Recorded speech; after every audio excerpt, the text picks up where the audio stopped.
یہ سارے امتحانات جیلن تو بعد ثابت کر دکھایا کہ مقام اور شان اور مرتبہ اس نوحی رب عطا فرماتا ہے کہ جڑی اپنی انا قربان کر دے. اور اس تو بعد اسی کتنے غافل ہاں، کتنی غفلت کے اندر ہاں کہ جناب ابراہیم علیہ السلام نے جس وقت سب کچھ قربان کیتا نہ نچھاور کیتا، اللہ نے فرمایا واتخذ اللہ ابراہیم خلیلا،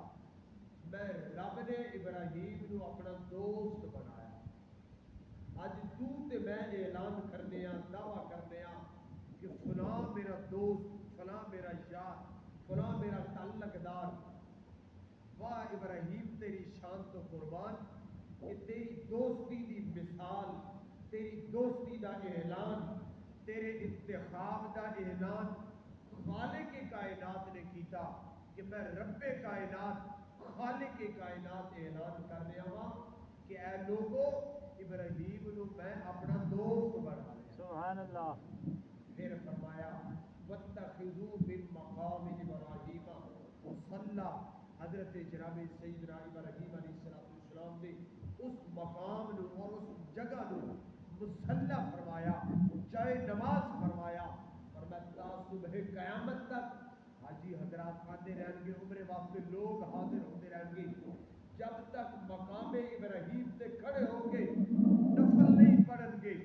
میرے ابراہیم دی یاد تازہ نہیں کرن گے،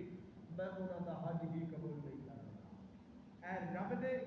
اگر جناب ابراہیم نے دوستی دی خاطر اپنے یار نو راضی کرن دی خاطر اپنا تن من دھن سب کچھ قربان کر دیتا، نچھاور کر دیتا، دوستی دا انوکھا اور نرالا انداز پیش کیتا، پھر خالق نے بدلہ نہیں رکھا، خالق نے احسان نہیں رکھا، خالق نے اس نالوں پڑھ کے حضرت جناب ابراہیم علیہ السلام کو شان کے نال نوازیا. حالانکہ آپ نے یہ امتحانات کی عوض کوئی شان، کوئی انعام، کوئی مطالبہ نہیں رکھا، کچھ بھی نہیں منگیا، نہ منگیا، فقط ایک چیز رکھی کہ میرا رب اگر اس صورت اس انداز راضی ہوئے تو میں رب کی رضا سے ابراہیم بھی راضی ہوں. سبحان اللہ. خالق اگر میرا راضی ہے میری قربانی لے کے، میرے بیٹے کی قربانی لے کے، چاند اور سورج کے سامنے سجدیاں دا نمرودی بادشاہی دا مقابلہ کروا کے آگ دے اندر بھینس گوا کے، اگر یہ سارے مشکل مرحلے ہوتے میرا خالق میری وجہ تو راضی تے میں اپنے رب دی رضا تے راضی ہاں، میں بھی میرے نہ مشکلات کو آسانی نال قبول کر لیا. حضرت جناب سیدنا ابراہیم علیہ السلام آپ کی جس وقت تیسری ملاقات آپ کے شہزادے دے نال حضرت جناب اسماعیل دے نال ہوئی، ایتھے کر کے میرے خیال ہے پچھلے جمعے میں مضمون چھوڑیا سی، ایتھوں اگے چلانے ہیں چونکہ اگلا ماحول اگلا انداز دیوے کیے کہ اس تو بعد اللہ کریم نے حضرت جناب سیدنا ابراہیم علیہ السلام اور حضرت جناب اسماعیل کو پھر کیڑے امتحانات کا مطالبہ کیتا، کیڑی چیزوں کا تقاضا کیتا. حضرت ابراہیم علیہ السلام کے متعلق جو اعلان فرمایا نا کہ واتخذ اللہ ابراہیم خلیلا، میں ابراہیم کو اپنا دوست بنایا. اس مقام تے اللہ دے اعلان دے عوض اعلان تو بعد فرشتہ نے اعتراض کیتا، فرشتہ نے اعتراض کر دیتا، مالک ابراہیم نو دوست بنائے یا اپنا یار بنائے تائیوں انہوں نے مال بھی عطا فرما لیا. پہلا امتحان کمپلیٹ نہیں، پھر نواں شروع ہو گیا. فرشتہ نے اعتراض کر دیتا،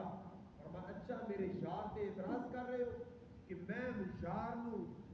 یاری دے وچ آ کے سب کچھ عطا کیتا، میری عطا کرن دے تے اور میرے دوست دے لین دے تے تسی اگر شک کر رہے ہو، اعتراض کر رہے ہو تو فرشتے ہو جاؤ چلے جاؤ میرے ابراہیم دا جا کے امتحان لو. خالق نو بھی پتا سی، رازق مالک نو بھی پتا سی کہ میں دوست ابراہیم نو بنایا، مشکل تو مشکل امتحان دے اندر مبتلا کروں گا. ابراہیم کدے شکوا نہیں کرے گا، زبان جتے نہ شکری والے کلمات نہیں بولے گا، کدے نہ فرمانی نہیں کرے گا. رب نو بھی مان سی کہ میں ابراہیم نو چھوڑ لیا وے اور ابراہیم نو بھی رب دی عطا تے انتخاب تے فخر سی کہ رب امتحان لیتا رہے گا میں رب دی رضا تے امتحان دیتا رہا سبحان اللہ رب امتحان لے کے میرے تے راضی ہوتا رہے گا میں امتحان دے کے رب دے راضی ہوتا رہا سبحان اللہ حضرت جناب سیدنا ابراہیم